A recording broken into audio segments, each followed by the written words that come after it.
Hamını salamlayıram. Çox şad oldum dəvətiniz üçün, çox sağ olasınız. Mən Sakit Səmədov, İqtisad Elmlər namizədiyəm. Azdə müəllimlik edirəm. Biz şirkətlərə ERP sistemləri qururuq. ERP'nin nə olduğunu bilən var mı? ERP nədir bilmirsiniz. Beyninizdə tutun ERP. Sonra RPA var. Robotic Process Automation. Bunlar gələcəkdə ən çox istifadə edəcəyiniz mexanizm olacaq. Əsasən şirkətləşmələrdə. Bununla yanaşı hal-hazırda təxmini 5 şirkətdə idarə heyətinlə məşğuluq. Burada həm Aziosetik qrup var, həm Hazel şokoladları var. Bura əli boş gəldim, amma inşallah bir gün əli dolu gələrik.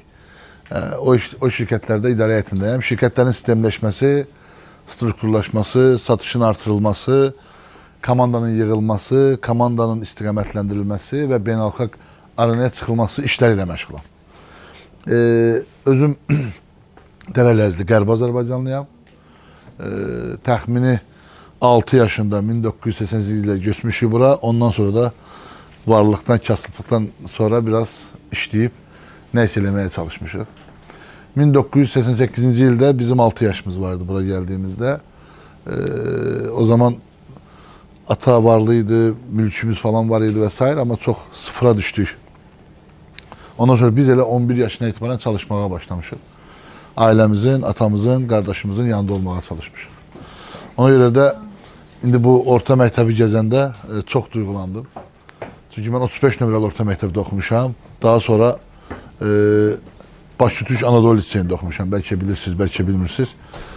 Ben orada Azərbaycanda Azərbaycan üçüncüsü olmuştum. Özüm de riyaziyyat birincisiyəm. Böyle orta məktəbi görəndə köhnə duygular ağlıma geldi. O yüzden sizinle beraber olmak bana şərəfdir. Ben sizinle görüşte nelerden danışacağım diye fikirləşmişdim. Ama gələcək bizi hara aparır, o mövzuyla ilgili danışacağım. Belki size müəyyən perspektiv olabilir.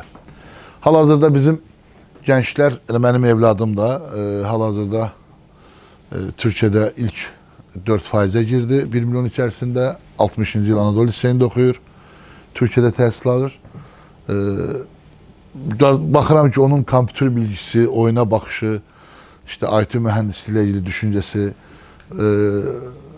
learning maşinlə ilgili bəzi düşünceler falan məndən çox-çox iləridədir, çox-çox qabaqdadır.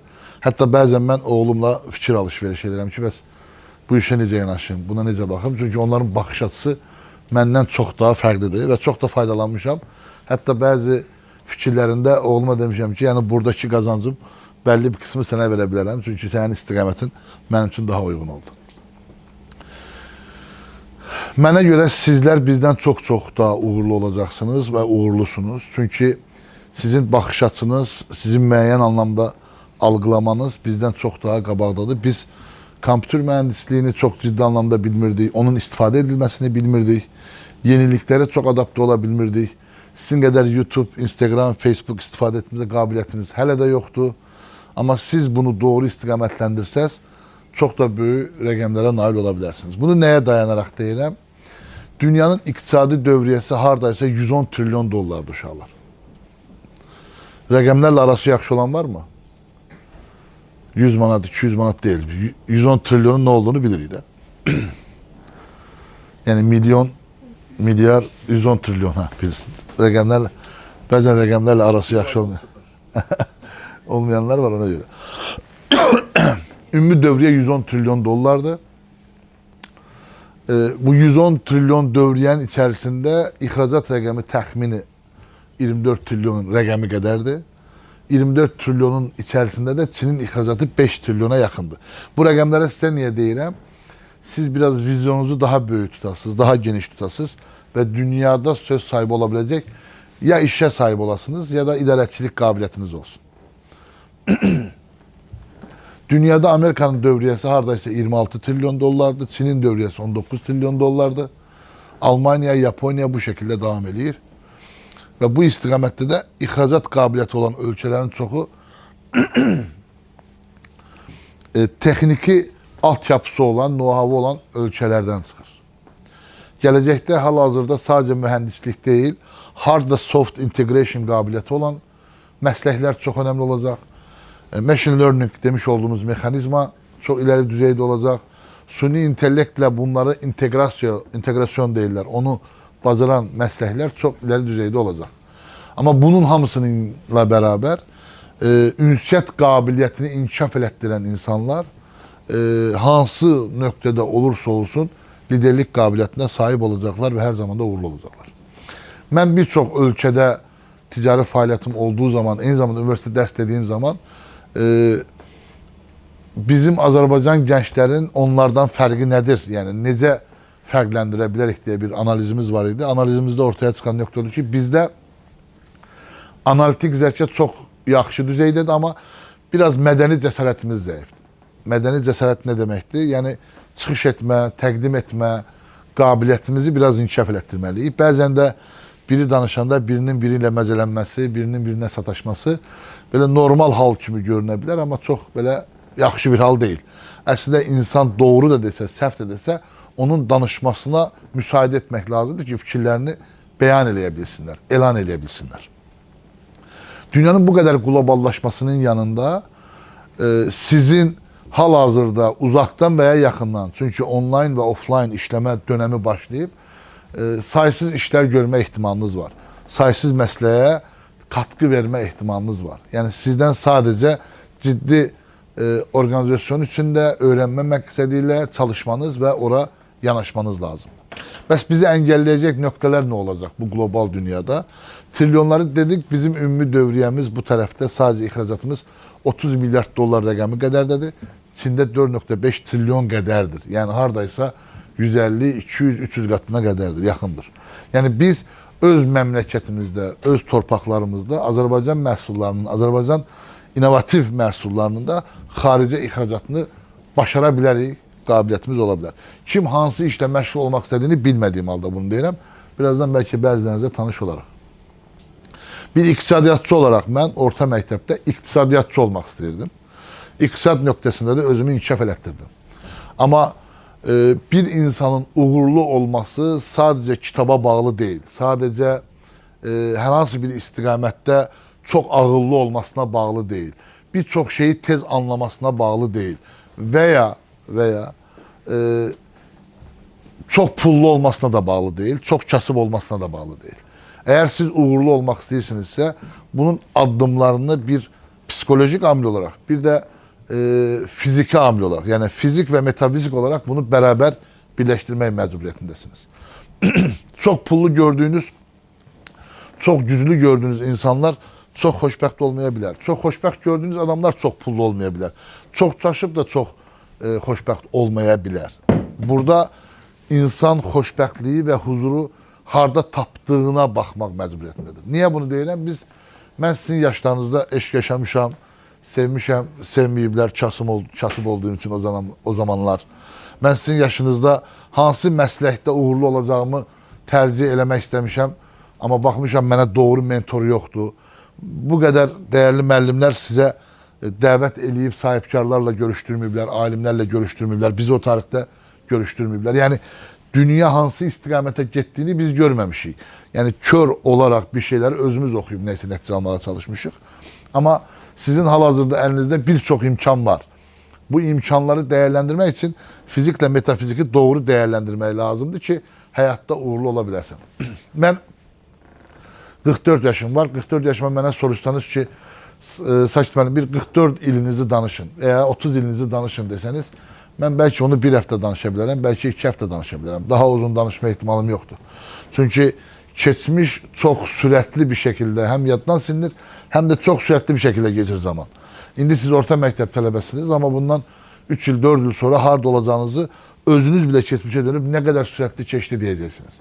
Birinci, siz zamanınızın dəyərini bilməlisiniz.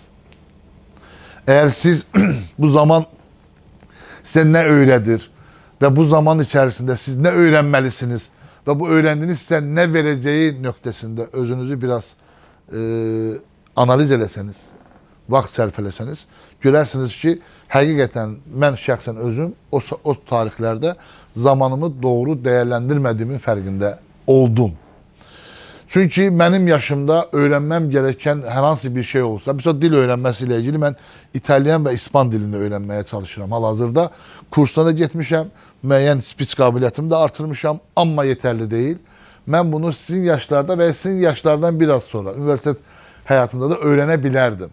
Öyrənmədiyim için indi mən bəzi məsuliyyətlər içərisində bir addım yerinə 1000 addım atıram. Yəni siz bu yaşlarda bir addım atıp öğrenebileceğlerinizi bizim yaşlarda 1000 addım atmak mecburiyetinde kalacaksınız. Zamanı doğru değerlendirmeyen insanlar, gençler belli bir yaştan sonra o zaman içerisinde itecekler. Çünkü o zamanı tapabilmeyecekler. O zaman tapabilmedikleri zaman ise sadece kölelikle meşgul olacaklar. Çünkü güçlerini birleştirebilmeyecekler. O yüzden bizim yaşımızda bizden biraz daha 30 yaşlarda öğrenmek istediğiniz, güçlü olmak istediğiniz noktada olabilme ihtimaliniz yoktur. Çünkü çok əziyyətli adımlar atmalısınız. Ama indi rahatsınız, zamanınız var, dil öğrenebilirsiniz, kitap okuyabilirsiniz, karakterinizi geliştirebilirsiniz vesaire ve ilahir. Bu zamanı değerlendirmeyi bacarmalısınız. Yani bu dönem zaman değerlendirme dönemidir. Benim eğlenmeyeyim, futbol oynamayayım mı vesaire ve ilahir. Bunların hamısının zamanı var. Doğru zaman değerlendirebilseniz, bunun adı planlamadır. Ben çok uğurlu olacağınızı düşünürüm. Həssətən də belə bir ortamda daha da uğurlu olarsınız. İndi sizin yaşlarda startuplar öğrenirsiniz böyük ihtimal. Yeni fikirleriniz var böyük ihtimal. İngiliz dili probleminiz yoktur böyük ihtimal. Ona göre de zaman değerlendirme kabiliyetiniz olmalıdır. İkinci, benim sizden çok büyük xahişim bu olabilir. Ben 44 yaşındayım. Değerli kardeşim bilir. Benim çok yakın zamanda hem atam hem anam rahmetli oldu. Allah rahmet eylesin. Sahip olduklarınızın değerini bilmelisiniz. Bu yaşta buna ihtiyaç var mı demeye? Bəli, ihtiyaç var. Çünkü bazen yanımızda olanın değerini bilmediğimiz zaman uzakdaşların verdiğimiz değer bizi değersiz kılır. Siz eğer ideal bir insan olmak istəyirsinizsə, siz eğer yaxşı bir insan olmak istəyirsinizsə, siz eğer düşenin elinden tutan ve gururlu, onurlu, sağlam bir insan olmak istəyirsinizsə, her ihtimalda öz huzurunuzu sahip olmak istəyirsinizsə, mövcud sahip olduklarınızın değerini bilmelisiniz. Bu sahip olduklarınızın değerinin sadece ana ata anlamında demirəm. Bu eyni zamanda sağlığınızın değerini bilmelisiniz. Zamanınızın değerini bilmelisiniz. Məktəbinizin değerini bilmelisiniz. Müəllimlərinizin değerini bilmelisiniz. Okuduklarınızın değerini bilmelisiniz. Bu değer size hansı önceliklerde varsa onun değerini bilmelisiniz. Niye bu vaciptir? Bu yaşlarda en güzel duygulardan biri dostluklardır. Doğru dostluklardır. Bir dostun dosta xeyirxah olması diye bir məntiq var. Onu eleştirebilir, onu doğru yöne yönlendirebilir veya yanlış yöne yönlendirebilir. Eğer siz bu dostlukları bu yaşta elde edebilseniz, ömür boyu sizin için en büyük dayak olacak. Değer ve sahip olduğunuzdan değerini bilmek buradan ileri gelir. Eğer siz zamanınızın değerini bilmeseniz, sahip olduklarınızın değerini bilmeyeceksiniz. Mümkündürse, ben bacarmadım ama ümid edirəm siz bunu bacararsınız. Bu yaşta öncelikleriniz nelerdir? Onları bir çıxardın. Yani ben şəxsən, bunu yanlış anlamayın, bu yaşta veya bizim yaşta onlar için emek veren, onlar için zaman sərf eden, onları gizli seven, sevgisini deyebilmeyen, bazen söyərək seven, bazen döyərək seven, bazen uğruna hissettirmediği kadar coşan anasının, atasının değerini bilmek birinci sırada gelir.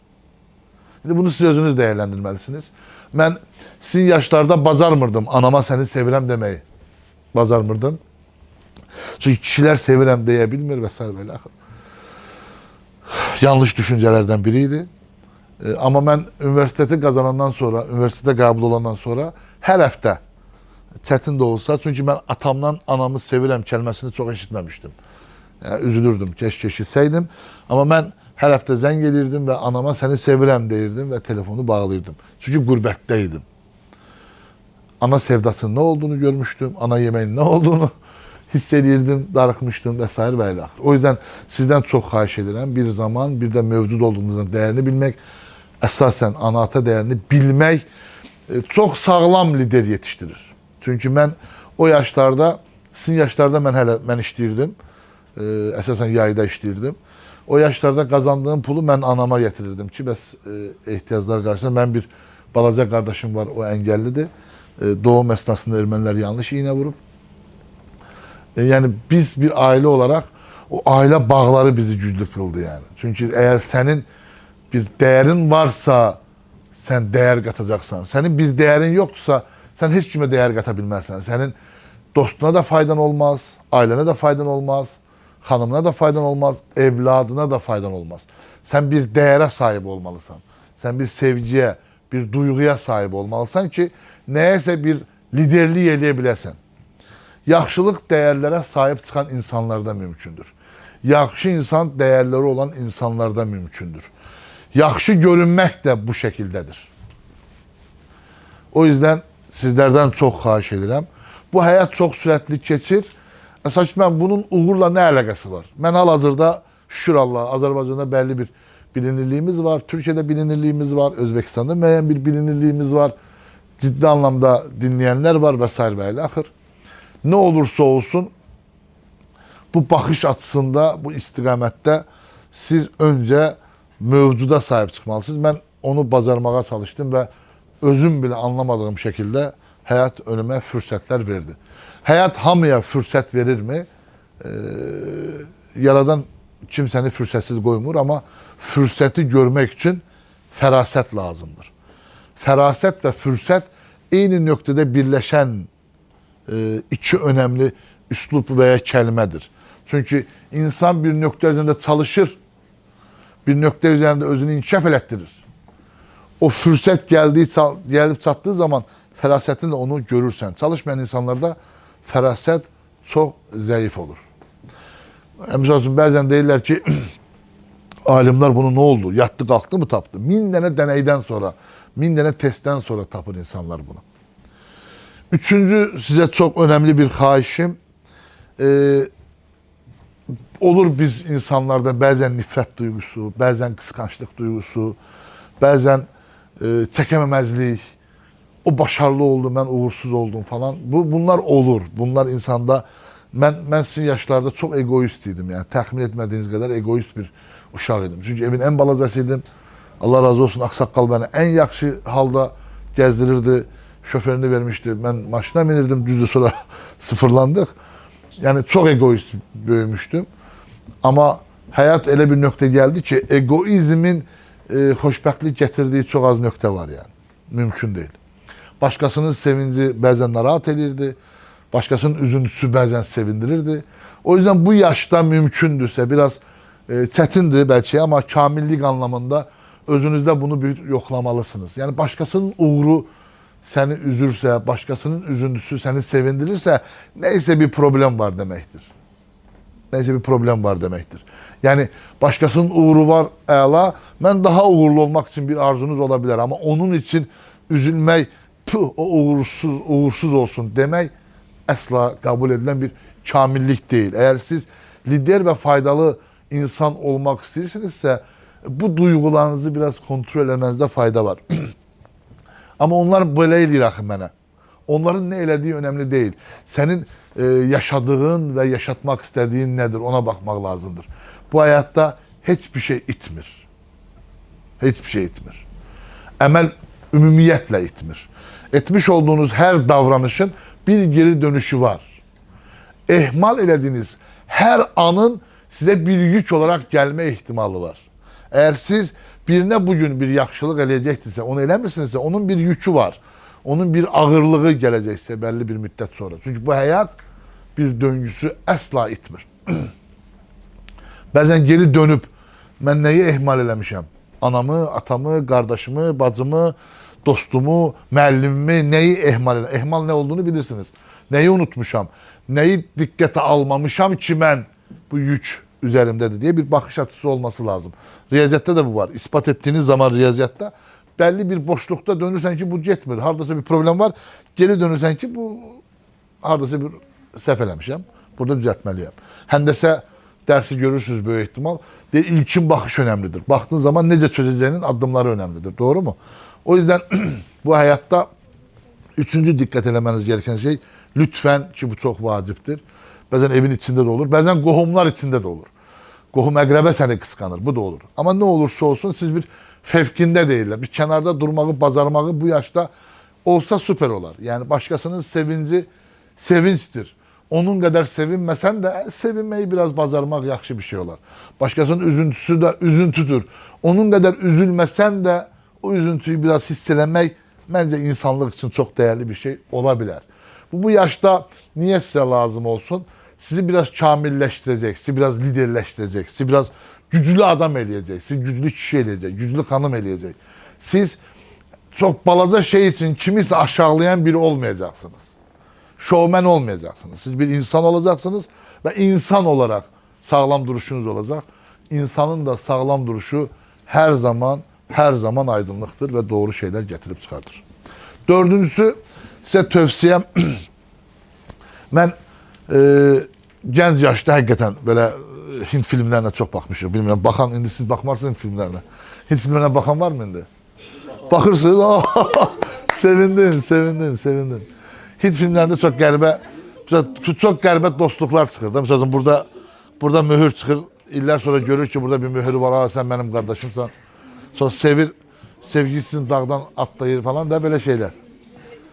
Yok şimdi Hindistan filmi bitti tamam okey. Neyse məzələnəcək filmler de var ama çok duygusal kinolar da çekirlər. Biz o tarihlerde Hint böyle eşk filmleri zadı falan bakırdık ve ister istemez eşk bizim için o tarihlerde çok böyle dehşet bir nöqtə. Bilmem bu şeyler danışmaq olar mı yoksa? Ne bileyim deyirsiniz qadağansa danışmıyorum ben. Pis bir şey danışmıyorum yani. O tarihte ben hatırlayıram. Uşaqlar işte o yüzden dedim biraz maraqlansın. O tarihte benim bir tane sözüm var idi. Sev, sevil, sevdirt. Sev, yani hayata sevgiyle bak. Sevil, insanların birbirini sevmesi için istikamet. Biraz sevdirt yani ne olacak? Yönlendirmede bir problem olmaz. Niye bunu dedim? Bazen atanın, ananın aldığı paltarı bəyənmirik. Bəzən gəldiğimiz məktəbi bəyənmirik. Bəzən dərs deyən müəllimləri bəyənmirik. Bəzən mamanın pişirdiği yeməkləri bəyənmirik. Bəzən havanı bəyənmirik. O kadar çok şey bəyənmirik ki. Bu bəyənməməzlik içerisinde pozitif olma ihtimalımız yoktu yani. Sevgisiz yanaştığımız her şey bizim için ağırdır ve yüktür. O yüzden bu yaşta biraz sevmeyi bacarmak lazımdır. Sevgi dolu olmağı bacarmak lazımdır. Eğer siz sevmeyi bacarsanız ve sevgi dolu olabilseniz her negatifin içinde pozitifi tapacaksınız. Sevmediğiniz yemeği ananız pişirmiştir. Olabilir. Ama onun o əziyyətini dikkate almanız lazım. Baxış açınız negatif olmamalıdır. Sevgi odaklı olmalıdır. Müsbət olmalıdır. Eğer siz müsbət bakabilseniz bu iki kız gülür neyse. Buyurun. Etiraz varsa deyin. Bunlar bacıdırlar. Ha bacı değiller. Ha. Allah razı olsun sağ olun. Mesela anlaşıldı. Ne deyince ağıllı ol dostumdur. Çünkü bu hayatta negatif görmüş olduklarınızın arkasına sığınsanız sizin bir daha hareket etme ihtimaliniz yoktur. Düşünün ki başınıza bir hadise gelir ve oturup deyirsiniz ki bu benim başıma niye geldi? Vesselam. Sabah akşam onu düşünürsünüzse sizin onun içinden çıkma ihtimaliniz yoktur. Bu səhvdən ötürü oldu, bundan ötürü oldu, bundan ötürü oldu, bundan ötürü oldu. Bu piseledi, o piseledi. Sizin yeni adım atma ihtimaliniz yoktur. Kim düştüğü zaman uduzduğunu zannedilirse o her zaman uduzmuştur. O yüzden yıkılmak uduzmak değil. Yıkılıp kalkabilmemek uduzmaktır. O yüzden her uğursuzlukta negatifi görmemek için içinizde bir sevgi dolu olmalıdır, bir ışık olmalıdır ki hayatta pozitifi görebilirsiniz ve pozitif ilerleyebilirsiniz. Geldik hard öğrenme noktalarında. Bizim ne olursa olsun biz elə bir dönemdeyiz ki hal-hazırda analitika çok vaciptir ve sadəcə bir qaynaqdan bəslənmə doğru deyil. Mən hər kəs, bütün gənclərə ifadə edirəm. Deyirəm ki, nə olursa olsun, hər deyilənin doğru olduğunu qəbul eləməyin, mən daxil. Amma bunu analiz eləməniz lazım. Bu analizdən sonra necə sıralayacağınızı belirləməniz lazım. Çünki aldığınız qaynaqlar o qədər çoxdur ki, o qaynaqları doğru bir məç eləməlisiniz, bir birləşdirməlisiniz və orada sizə nə faydalıdır onu ortaya çıxartmalısınız. Burada ən önəmli addım, siz kimsiniz? Onu bir analiz eləməlisiniz. Özünüzü tanımalısınız. Özünüzü tanımaq nə deməkdir? Psikolojik amil olaraq da, hardware olaraq da, software olaraq da, yəni öz insan olaraq deyirsiniz. Mənim duyğularımda qüvvətli olduğum tərəflər nələrdir? Mən bilgi olaraq qüvvətli olduğum tərəflər nələrdir? Mən nələri inkişaf etdirməliyəm? Nələrdə mən geri qalıram kimi bir kitabçanız olmalıdır, bir analiziniz olmalıdır, bir hədəfiniz olmalıdır və yazmalısınız. Sizin yaşlarda mən yazmağa başlamamışdım, amma üniversitede yazmağa başlamışdım. Həm özümlə ilgili yazmağa başlamışdım, həm hədəfimlə ilgili yazmağa başlamışdım. Oxuyacağım ölkə ilə ilgili yazmağa başlamışdım. Görəcəyim işlə ilgili yazmağa başlamışdım. Bir çox yazdıqlarım gerçəkləşdirdi. Bəlkə bir 40% gerçəkləşmədi, amma 60% gerçəkləşdi yəni. O yüzden bir yazı qabiliyyətinizin olmasında çox böyük fayda var, çox da böyük töhfə var. Sizin hara getdiyinizi görməniz açısından. Biri iqtisadiyyatçı olmaq istəyir, biri satışçı olmaq istəyə bilər, biri devlət məmuru olmaq istəyə bilər, amma bu istiqamətdə özünüzü öyrədə biləcəyiniz qısımlarla, müəllimlərinizlə, mentorlarınızı tərcih eləməlisiniz və mentor seçməlisiniz. Sizdə mentorluq şey varmı? Rəhbərlik var herhalde. Rəhbərlik var. Əla. İlkin mən bunları sizə danışım, amma sual-cavab olsa, biraz da sual-cavab edəcəm. Mənim deyəcəklərim daha var. İstəyirəm biraz sual-cavab da olsun. Var mı sualı-cavabı olan? Sualı həm də cavabı. Həm sual soruşacaq, həm cavab verəcək. Kim nə olmaq istəyir? Mən biraz sual soruşum. Məsələn, siz nə olmaq istəyirsiniz? Mən gələcəkdə ümumiyyətlə kiber təhlükəsizlik sahəsi üzrə mütəxəssis olmaq istəyirəm. Hətta bu sahədə belə deyim, özümü biraz danışa bilərəm. Bəli.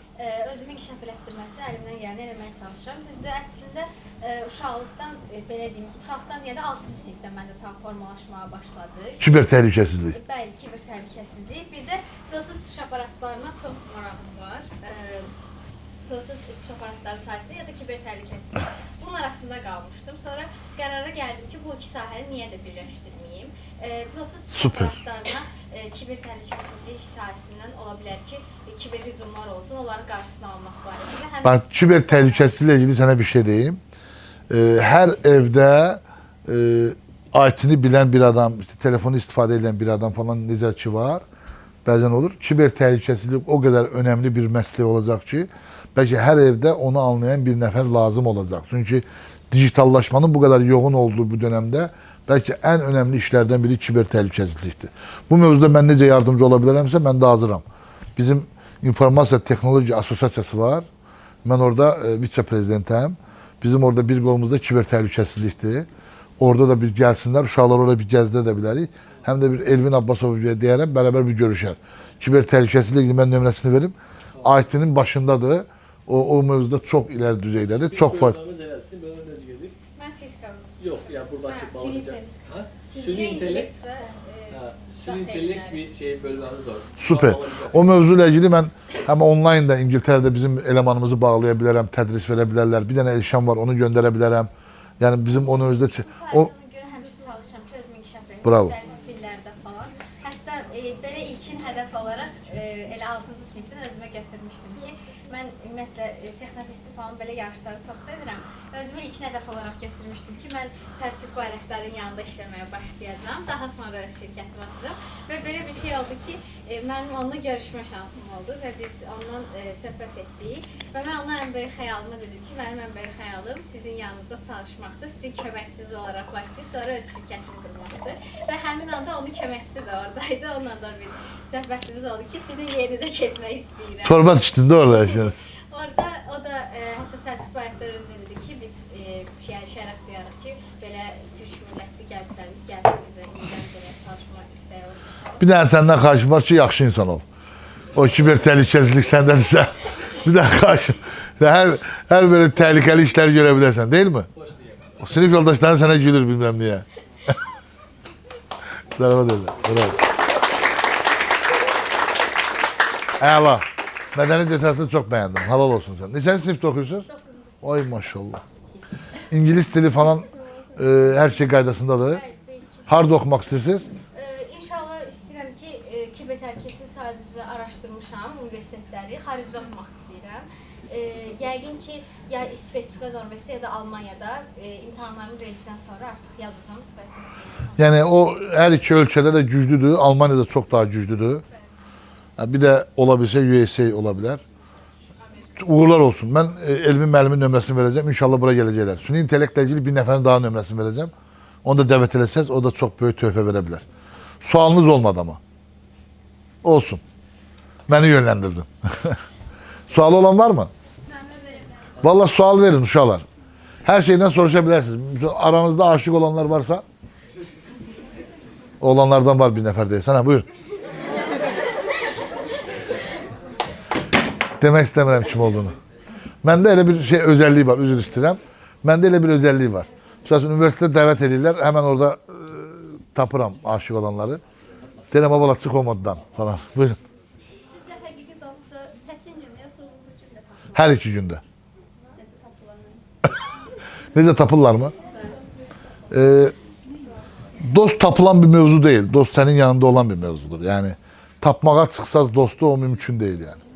Eğer siz dost tapmak isteseniz, dost tapacağım diye ortalığa çıksaz, o bir tane Türk filmi var. İnsan aktarıram, insan aktarıram, insan aktarıram. O biraz tehlikelidir yani. Eğer sen tapmak için, dost tapmak için senin müəyyən bir dertlerin veya müəyyən bir sevinçlerin olacak. Eğer sen vereceğim söz. Sen bana demesen sus demezsin. Fikir vereceğim. Söz vereceğim. Eğer sen biz bazen çok sevinçli olduğumuz dönemlerde elə bir ki sarhoş oluruq. Hiçbir şeyi görmürük. İnsanların davranışını analiz eləmirik. Bazen çok dertli olduğumuz dönemlerde de gözümüz bağlanır. Her şeyimiz bağlanır. Eğer bir insan çok övülməkdən xoşu gəlirsə ve biri onu çok övürsə, bu çok tehlikelidir. O yüzden ben size saydığım o maddeler vardır. Değerli olmak, değerlere sıralı vermek. İşte ben dostluğa çok önem veren bir adam idim. Hatta eşikten de üstün tuturdum dostluğu. Bazen anamı atamın zaman ayırmırdım ama dostlarımla zaman ayırırdım. Ama bir gün öyle bir şey oldu ki dostlarımın 50% sevgilisi oldu. Bizim dost toplantısına gelmediler. Sonra anladım ki hakikaten dostluk öyle bir mesele değilmiş. Dostluk ayrı bir meseleymiş. Eğer dostluk ve eşk uzaklıkla ve mesafeyle ölçülürse ne dostluk var ne eşk var. Yani ihtiyaç olduğun anda senin yanında bulunabilirse ve hissettirirse en büyük dostluk odur.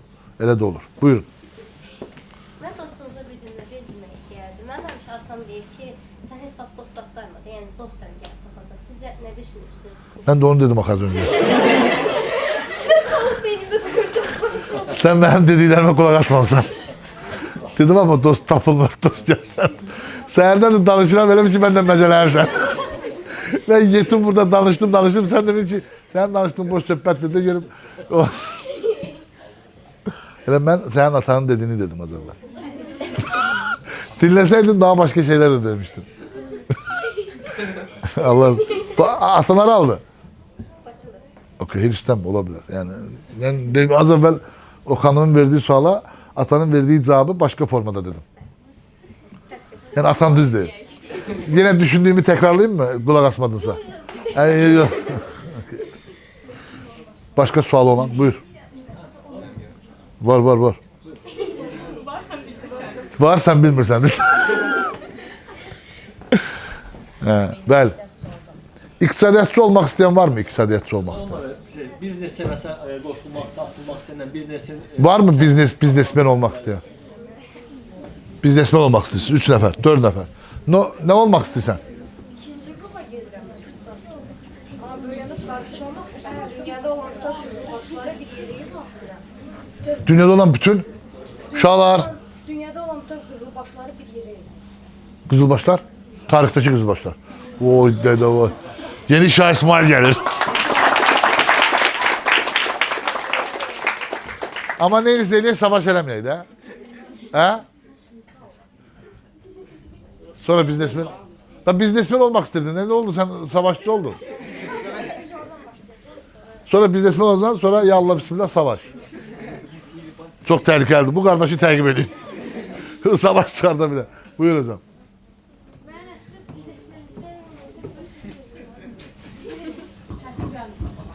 Əslində biznesmenlikdə dropshipping istəyərdim. Eyvallah. Dropshipping biraz azalır ama. Olsun. Başka biznesmen olmak isteyen? Buyur kardeş. Bak bu 100% biznesmen olacak. Çünkü en avara en arkada oturur. Evet, zarafet ederim. Buyur. Əslində mən bir şirkət açmaq istəyirəm. Hansı ki, beynəlxalq zonada Azərbaycanı yüksəltmək istəyirəm. Yeni zirvələrə qaldırmaq istəyirəm Azərbaycanı. Xarici təsir alıb yenidən Azərbaycan qayıdıb şirkət açmaq istəyirəm. Ne şirketi? Xarici açmaq istəyirəm. Süni intellektdən açmağı düşünürəm bunu. Suni intellektle alakalı şirket açmak isteyen. Süni intellektlə bağlı. Nə edəcəm? Düşünürəm ki, gələcək süni intellektə doğru gedir. Düzdür. Yəni çox böyük bir dəyəri var indiki həyatımızda. İndi belə bizə bir çox işlə kömək edir. Gələcəkdə isə onu heç təsvir edə bilmərik ki, nə cür işlər görəcək. Bəlkə dünyanı idarə edəcək, bilmirəm. Mən isə nə düşünürəm ki, Azərbaycanda hər iki süni intellekt tərəfi o qədər də inkişaf eləməyib deyə ilk addımları atan insanlardan olmaq istəyirəm bu tərəfdə. İnşallah. Eyvallah.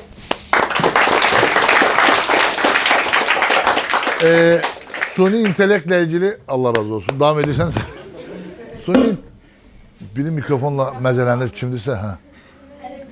Suni intellektle ilgili prezidentimizin yeni kararı olduğu, yeni tetbikleri olduğu. Bu dakika Suni intellektle ilgili Rabite ve İnkişaf Nazirliği'nde hareketlilik var.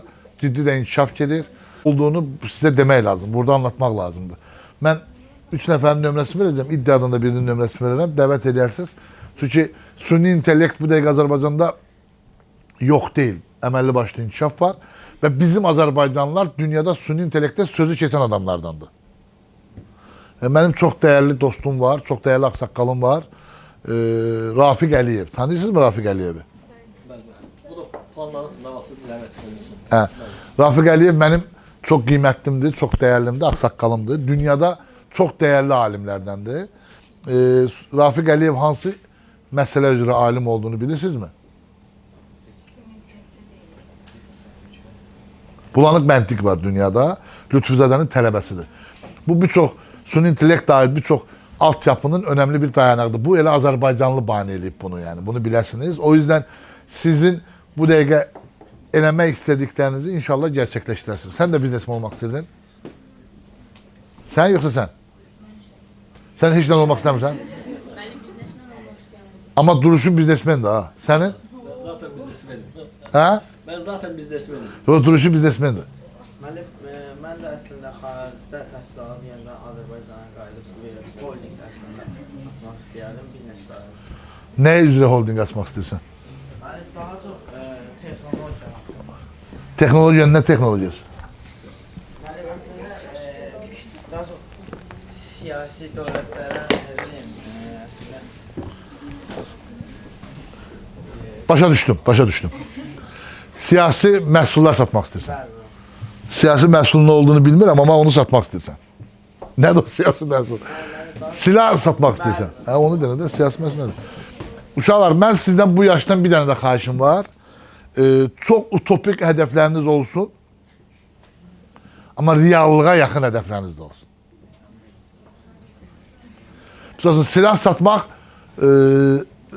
çok büyük bir hedeftir. Niye de olmasın, olabilir. Ama silah satmak için sen neler hazırlamalısın? Dünyada silah sanayisini bilmelisin. Yani mesela ben size 110 trilyon dolar dedim de, düzdür mü? Ben bir tədbirdəydim, indi sizə də söz verəcəm. Bir tədbirdəydim.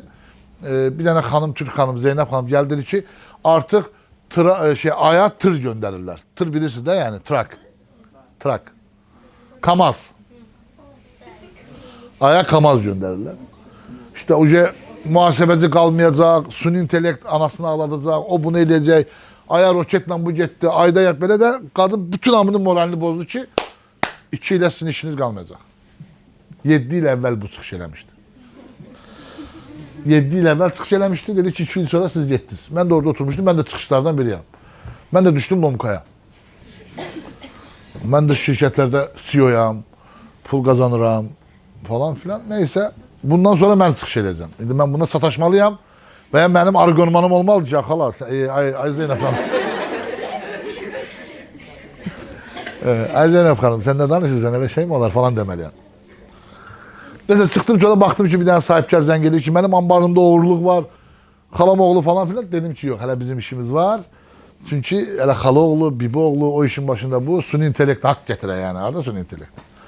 Bir dənə də dostum gəldi mənim yanıma, dedi ki, sakit görürsən, artıq aya trak gedir, kamaz gedir, işte mühasebeci qalmayacaq, o bu falan, belə mən evləndim, mənə qızıqlandırır. Yəni, sənin işin heç bir mənası yoxdur. Dedim, ay Rövşən, altında maşın var, dedi, yoxdur. Dedim, cibində neçə manat var? Dedi, 50 manat. Dedim, get öncə cibinə bir 300 manat pul qoy, altına bir maşın qoy, ondan sonra aya trak göndər. Qardaşım, sənə nə Zeynəbin dediyindən?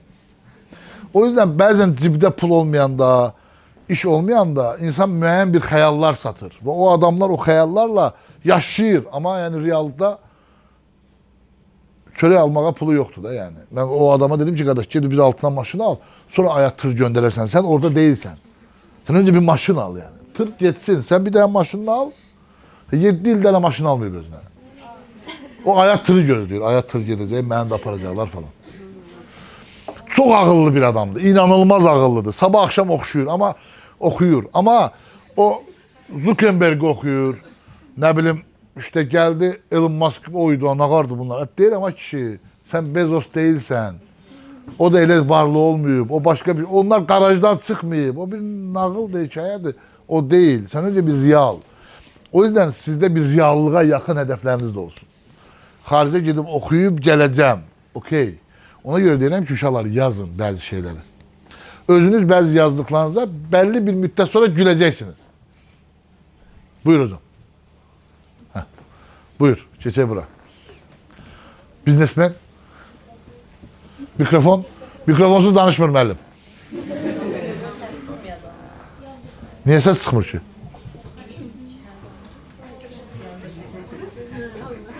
Amma mən burada biznesmenlər görürəm ha. Xanımlar içində də biznesmen görürəm. Deyərəm sonra kimlər olacağını. Buyur. Daha çox biznes idarə olunması üzrə qabağa etmək istəyirəm. Tanınmış insanlardan daha çox fikir yığaraq öz şirkətlərimi açmaq istəyirəm. Bəlkə də bir çox insan mənlə eyni fikirdə olmayacaq, amma bəlkə də ən yaxşı biznes elə mənim öz fikrimcə restoranlar açmaqdır. Mən öz şirkətlərimi açaraq çoxlu başqa ölkələrdə milli mətbəx üzrə restoranlar açmaq istəyirəm. Əla fikirdir. Kim səndən razı olmayacaq bilmirəm, amma mən səndən razıyam. Amerikada hal-hazırda, eyni zamanda Avropada Armudu Stakan adında restoranlar var. Armud adında restoranlar var. 20'dən çox şöbəsi var. Hal-hazırda da daha da böyüyür yani. O yüzden əla fikirdir, inşallah o gücə çatasan. Gözəl. Başka? Sən idin. Buyur. Səndən bir şey olacaq, amma nə bilmirəm. Özüm də bilməm mənim. Riyaziyyatçısan sən? Yaxşı bilirəm ya. Riyaziyyatçı deyiləm. Buyur. Mən düzün dərsəyi nə edəcəyimi bilmirəm. Nəsə pul qazanmaq istəyirəm ki, axırda gedim özümə bir 100 hektar, 1000 hektar ərazi alım, kəndisi olum. Bəli. Əla fikirdir. Kəndçi demək istəmir də yəni. Çox əla fikirdir. İndidən aslında 100 hektar, 1000 hektar, 100 hektarı başa düşdüm. 1000 hektarı nə qaracaqsın? Bilməyəm, az lazım olar. Oğlum, daha 1 hektarda bir şey əkə bilməyəndən sonra 1000 hektarda nə qaracaqsın? Mən əkməyəcəm ki, maldarlıqsa da gələm yəqin.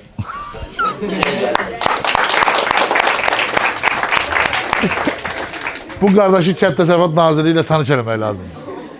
Əla. Uşaqlar, gülünç deyil, gələcəyin ən önəmli işlərindən biri də qıda təhlükəsizliyidir. Yəni o kəndçi görmüş olduqlarınız sağlam qıda, peyniri, əti, südü, nə bilim, pomidoru və s. və axır gələcəkdə görəcəksiniz. onun ne kadar vacip olduğunu. Teşekkür ederim kardeşim. İnşallah uğurlu olarsın.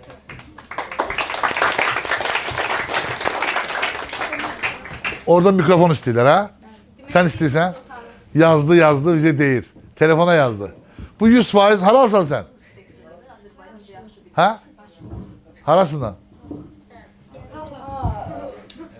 Paruş gün moş bakalım. Kopusuna başa düştüm. Hristiyan'la buyur. Mən gələcəkdə dürüst və Canım benim. Canım benim Rus dilinde de denen problem yoktu. Azerbaycan denen yaxşı. mən gələcəkdə dürüst və məsuliyyətli və uğurlu bir biznesmen olmaq istəyirəm. Evet. Mənim üçün biznes ən vacib şey yalnız pul qazanmaq deyil, həm də insanlara fayda verməkdir. Mən elə bir biznes qurmaq istəyirəm ki, insanlar üçün yeni iş yerlərini yaratsın Eyvallah. və cəmiyyət etsin. Bravo. Məlim, bu uşaqlarla bir dənə zaman ayırın inşallah. Bizim Hazelə gəlin çay süfrəsi ilə sizə. Bu ne oldu söhbət edip telefon atıyorsan. Bu 100% biznesmen olacaq.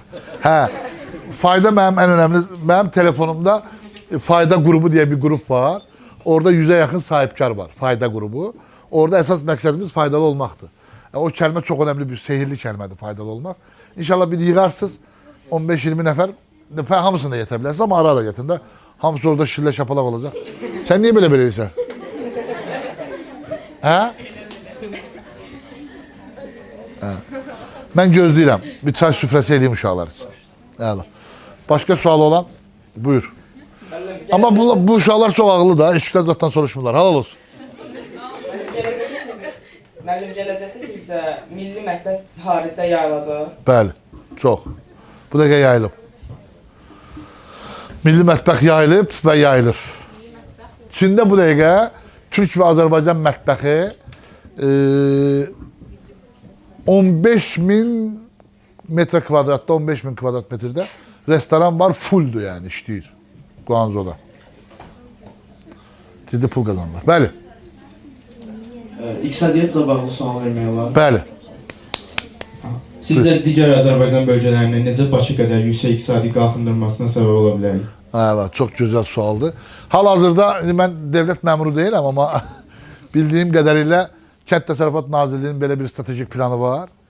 İqtisadi İnkişaf Nazirliyinin belə bir stratejik planı var. Qarabağla ilgili prezidentimizin xüsusilə belə bir planı var. Sənaye parkları qurulur, texnoparklar qurulur. Hal-hazırda Ağdamda bəlkə 50'den çox zavod var, açılıb. Xankəndində zavodlar var, açılır. Şuşada bu dəqiqə turizm sektörü çox aktiv olaraq ilerləyir. Füzuli ilə ilgili planlar var. Hal-hazırda beynəlxalq hava limanları açılıb. Yavaş-yavaş bölgelerde iqtisadi inkişaf gedir ve gedəcək. Bu dəqiqə inşaat sektörü demək olar ki, çoxu Qarabağdadır.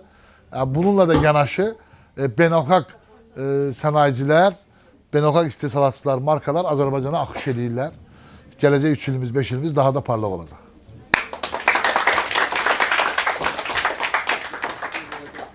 Buyur qardaş, buyur xanım, buyur bazar, buyur. Müəllim, xırdavatla iş olar. Olar. Uşaqlar, bu balaca bir söz değil. Küçük rəqəmlər sanki az pul kazanırmış kimi görünür. Ben corab satmışam. Corab satanda kazandığım pul böyük bir maronya satmışam. Ben Azidə müəllimlik edirəm uşaqlar. Bunu bilin. Azidə, Azərbaycan Dövlət Neftçi Universitetində. Orada müəlliməm. Mən 9-10-11 yaşlarından itibaren 28 mayda yani Azi'nin qabağında maronya satmışam. Maronya satmışam, qarğıdalı satmışam, simişka satmışam, çorap satmışam, sarışka satmışam, xanım kalkotkaları satmışam. Bunların hamısının satıcısı olmuşam. Xırdavatda ciddi pul var. İndi bir xırdavat satan jajqaltka var, böyle balaca, 1 manatlıq, 2 manatlıq. Onlar satanlar indi 4 dənə zavod açdılar. Yani xırdavat çok əla işdir. Papa xırdavat işi görür. Hə. Şimdi bir... Hə. Mən belə özüm də düşünmüşəm. Məncə Formula 1-i Gəncədə eləsələr daha da yaxşı olar. Çünki oranda turizm ürəsi olur. Yani olabilir ama siz Gəncəlisiniz? Yox. Hə. Ona mən qərar vermirəm, deyil. İnşallah. Ayala yaxşı olar. Formula 1 də harada olsa yaxşı olar. Formula 1 olsun ya. Olsun əsas olur. Bəli, sual var idi. Bir də Bir tane mikrofon. Mikrofon ana. Uşaqlar buyurun. Bir tane mikrofonsuz sual soracağım. Uşaqlar mikrofon buyurun. Mənim siz iqtisadiyyatçısınız da. Özünüzü yəni bir iqtisadiyyatçı olaraq da Özünüzü iqtisadi olarak harda görürsünüz? Show business'te. iqtisadiyyatçılara aid ümumi bir xüsusiyyət və ya bir şey var ki, yəni iqtisadiyyatçı olmaq istəyirsinizsə bu xasiyyətdən vaz keçməlisiniz və ya bu düşüncə tərbiyə Bəli. Eğer pul kazanmak istəyirsinizsə, uğurlu olmak istəyirsinizsə, çox yatmaqdan vaz keçməlisiniz.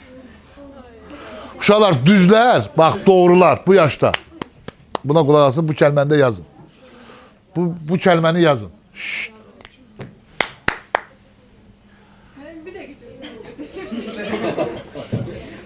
Ne qarıraq? Video çəkir. Ha. Görürsən, biz yetimlər yazırdıq. Bunlar çəkir. Uşaqlar, doğrular rahatlıqla xarakter halına gəlməz. Doğrular məcbur edilərək xarakter halına gələr. Siz özünüzə doğruları xarakter halına getirmək istəyirsinizsə, sabah qalxmağı özünüzə məcbur etməlisiniz. Kim istəyər sabah qalxsın tez? O yüzden siz karakterli, doğruları hayatınızda ümumiyyətlə yaşamak istəyirsə, tembelliği bırakmalısınız.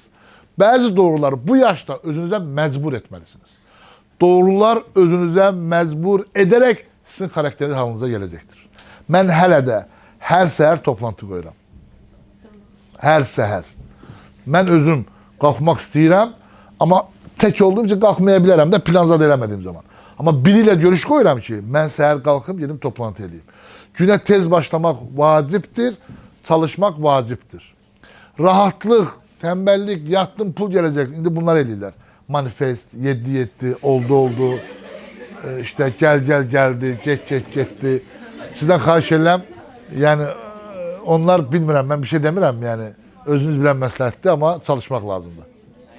Çalışmak lazımdır.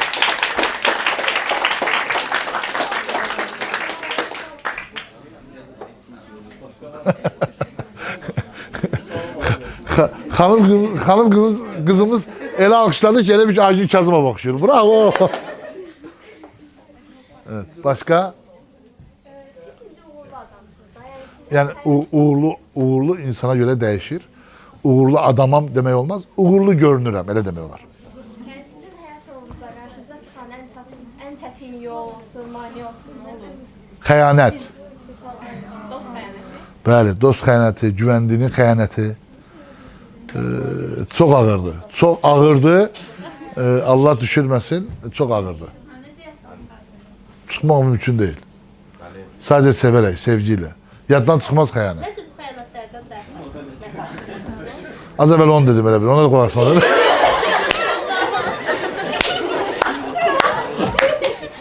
Kız necə olsan dedim bunu. Sarama deyirlər.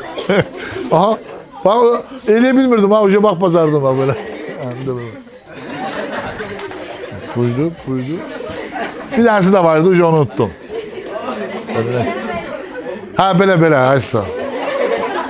Belə, bir de belə. Nasıl 44 yaşımız var, biz de bilirik bu işleri. Ders almak her halükarda lazımdır, ama başkasının yaşadığı tecrübeden ders almak daha doğrudur. Siz indi 7. 9. 10. 11. sınıfta okursunuz neyse. Siz niye bu tecrübeni yaşayasınız? Biz bu tecrübeleri yaşamışıq. Bu tecrübeleri yaşayanlardan dinlemekte fayda var. Məndə belə şey yaşanmaz demeyin. Bu hayat herkesin başına elə bir yerde, elə bir zamanda, elə bir şey getirer ki, o zaman görersiniz kimde ne var, ne yok. Allah size sadece afiyet, huzur, güzellik, hoşbəxtlik versin.